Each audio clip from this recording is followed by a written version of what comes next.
Good morning dear students, welcome to Narayan Alav classes. अब आज जो असाइनमेंट हम करने जा रहे हैं उसमें हम लोग अपनी अर्धवार्षिक परीक्षा जो हाफ ईयरली एग्जाम्स हैं उसका पुनः अभ्यास करेंगे। और आज हमारी जो दो कविताएं हैं उनको कवर करते हैं, जिनमें से पहली है हमारी कर चले हम फिदा और दूसरी है मनुष्यता।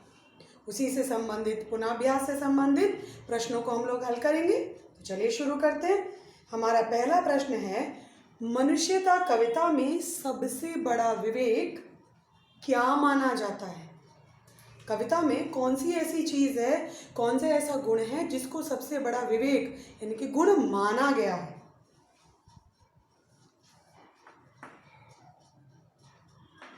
कौन सा है? बंधुत्व का। यस, यानी सृष्टि के सभी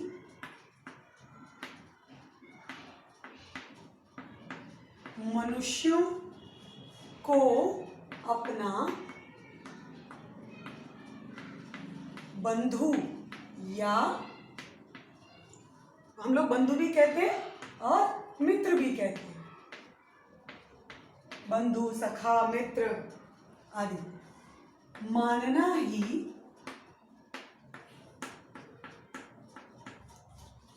सबसे बड़ा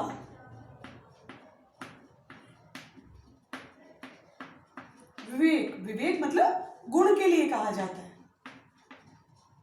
जैसे विवेक का मतलब विनम्रता से, पोलाइटनेस से भी होता है, लेकिन यहाँ पर विवेक शब्द किसके लिए आया है? गुण के लिए। ओके, माना जाए।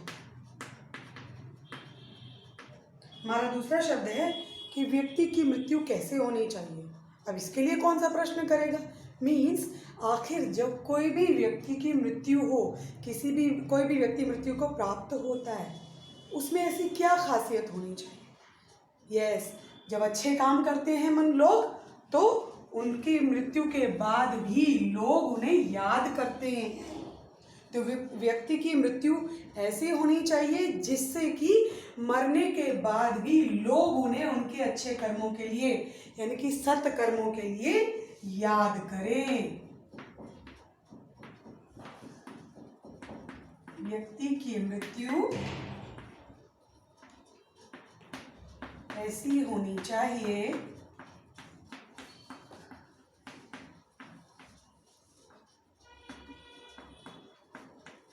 जिससे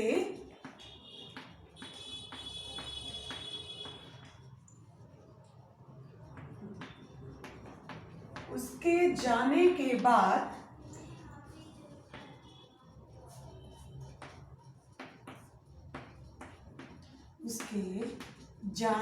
बाद भी लोग उसके सत्कर्म का अर्थ क्या होता है? अच्छे कर्म, अच्छे काम जो होते हैं, सत्कर्मों को याद करें। ओके, हमारा तीसरा प्रश्न है, अब ये सत्कर्मों वाला जो प्रश्न है वो यहीं आ गया। ऋषि दधीची को लोग याद करते हैं किस लिए? अस्थियां दान देने के लिए, कि उन्होंने सिर्फ और सिर्फ अपनी अस्थियों का दान देने के लिए अपने जीवन को त्याग दिया। क्यों उन्होंने अस्थियां दान की थी? दधीची ने दूसरों की भलाई के लिए।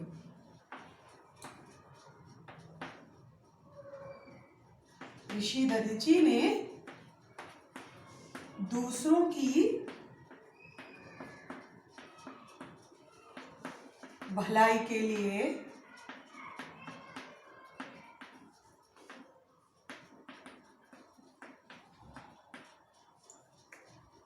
अपनी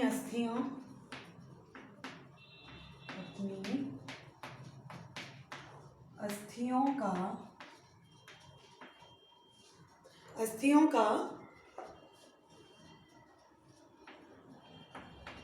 दान किया था। वरना आपने जीते जी कौन अपने प्राण त्यागता है दूसरों की भलाई के लिए, है ना? ऐसा कभी नहीं होता ना। लेकिन जो सच्चे, वास्तव में सच्चे मनुष्य होते हैं, जो दूसरों की भलाई के लिए जीवन जीते, वो लोग ऐसा करते हैं। और इसीलिए उनका नाम आज भी, देखो हम लोग आज भी उनके नाम को पढ़ रहे हैं। ओके, चलिए अगला प्रश्न देखते हैं। अगर व्यक्ति अच्छे काम ना करे तो उन्हें याद कौन करेगा? कोई भी नहीं। इसलिए मनुष्य को चाहिए कि हमेशा अच्छे कर्म करे।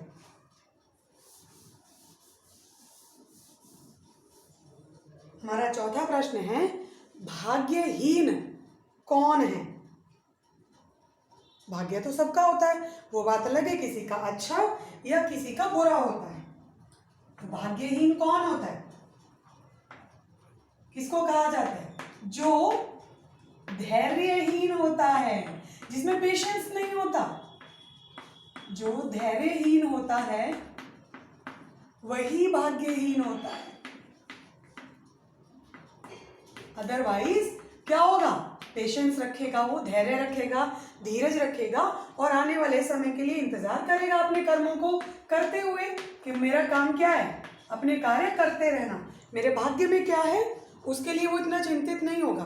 पेशेंस रखेगा, धैर्य रखेगा, तभी भाग्य होगा। लेकिन जिसमें धैर्य नहीं होगा उसका भाग्य भी नहीं होगा। ओके, हमारा अगला प्रश्न है, इस संसार में कोई भी अनाथ क्यों नहीं? अनाथ किसे कहते हैं? जिसका कोई नहीं होता, माता पिता नहीं होते, मीन्स स्वामी नहीं होते, उनका कोई नाथ नहीं होता। क्यों कहते हैं? कौन होता है ऐसा? होता है ना, कहते हैं ना जिसका कोई नहीं उसका तो ऊपर वाला है, बोलते हैं ना, क्योंकि ईश्वर उनके साथ होता है।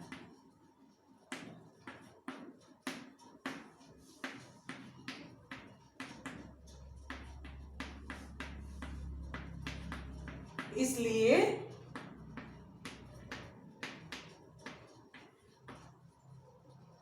संसार में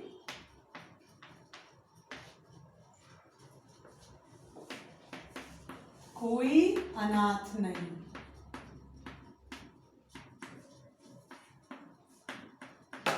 ओके, चलिए अगला प्रश्न देखते हैं। कवि ने कुर्बानियों की राह किसे कहा गया है? किसको कहा है? कुर्बानी की राह कौन सी होती है? जब कोई व्यक्ति देश पर मर मिटने के लिए तैयार रहता है, उस परंपरा को अपनाता है, तो कवि ने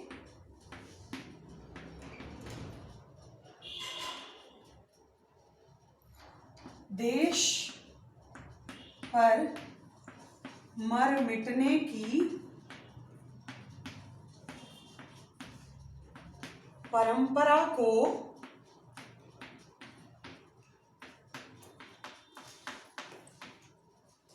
कुर्बानियों की राह कहा है।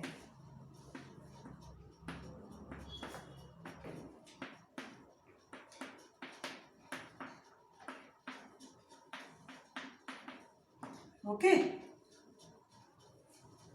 हमारा अगला प्रश्न है, क्या होती है परंपरा? देश पर मर मिटने की। और कौन उस राह को चुनता है? जिसके मन में अपने जीवन को कुर्बान करने की ललक होती है, क्षमता होती है, वो पहले से ही तैयार रहते। कुछ भी हो, हमारे जीवन का उद्देश्य क्या है? देश की रक्षा करना, अपने देश के लिए सब कुछ न्यौछावर कर देना। इसलिए उन्हें पर कोई फर्क भी नहीं पड़ता इन सब चीजों का। यहाँ पर हम जो शब्द है आप जानते हैं वो एक सर्वनाम है व्याकरणिक तौर पर। तो हम शब्द किसके लिए प्रयुक्त हुआ है, किसके लिए प्रयोग किया गया है? हम शब्द या सर्वनाम, जो हम सर्वनाम है वो देश पर कुर्बान होने वाले सैनिकों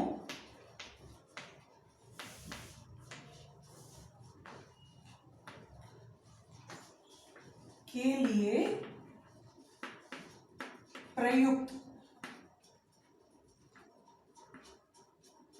हुआ है। प्रयुक्त मतलब प्रयोग किया गया है। ओके,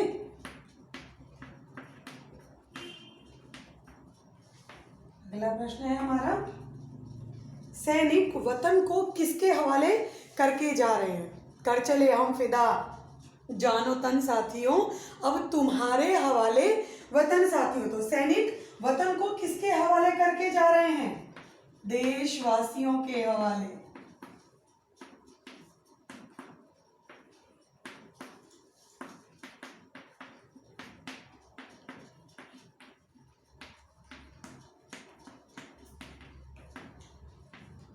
ओके, हमारा अगला प्रश्न है, सैनिक ने देशवासियों के लिए क्या संबोधन दिया है? क्या कह रहे हो बार बार?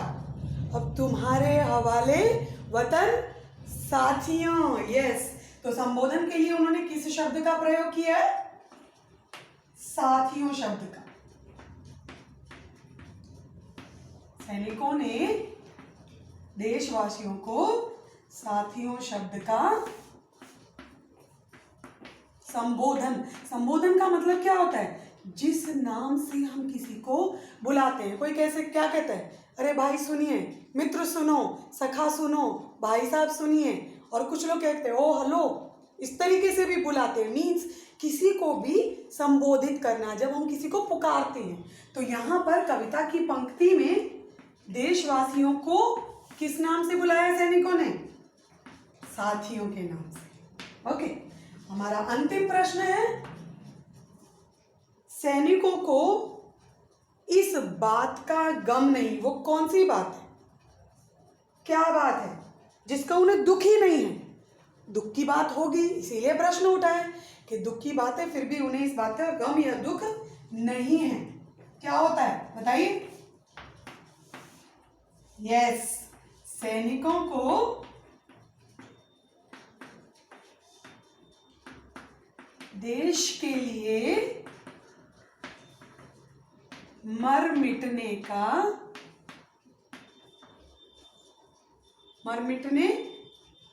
और कुर्बान होने का गम नहीं है। कुर्बान होने का गम नहीं है। जो गम करते हैं, दुख मनाते हैं, दुखी या उन्हें दुख होगा, कष्ट होगा, वो क्यों देश पे कुर्बान होने के लिए अपने आप को आगे बढ़ाएंगे? ऐसा तो हो ही नहीं सकता। ठीक है, तो that's all for today. I hope दोनों पंक्तियों का पुनः अभ्यास से संबंधित जितने भी प्रश्न हैं अच्छे से क्लियर हुए होंगे। That's all for today. Thank you so much.